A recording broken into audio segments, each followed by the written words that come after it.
Okay, so basically matter is made out of tiny particles, and the particles of matter are in constant motion and random motion.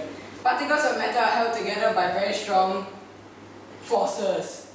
There are empty spaces between the particles of matter that are very large compared to the particles themselves. Each substance has unique particles that are different from particles of other substances. Temperatures affect the speed of particles. The higher the temperature, the faster the speed of particles. Temperature affects the speed of particles. The higher the temperature, the faster the speed of the particles. Physical changes, melting, evaporation, sublimation, dissolving, condensation and freezing. Particles of solids are held in place by strong forces of attraction and are packed together. Particles of solid vibrate constantly due to their high amount of energy, but they cannot move from one place to another. Particles of solid possesses only vibrational energy. Particles of liquid are kept together by forces of attraction that are weaker than those of solid particles.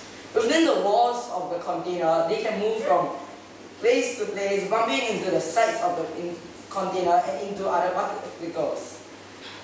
Here's the model of my solid. Welcome, sir. Thank you, sir. Okay. Oh yeah, good point. Okay, so this is the particles of the arrangement of particles of a solid. It is always in a regular and fixed pattern. However, in the pattern of the liquid, okay, they are not in a fixed and regular pattern.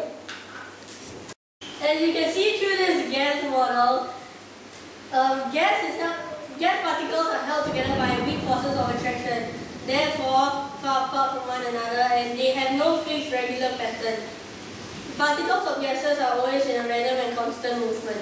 Particles of gases are able to move freely by themselves and can be compressed.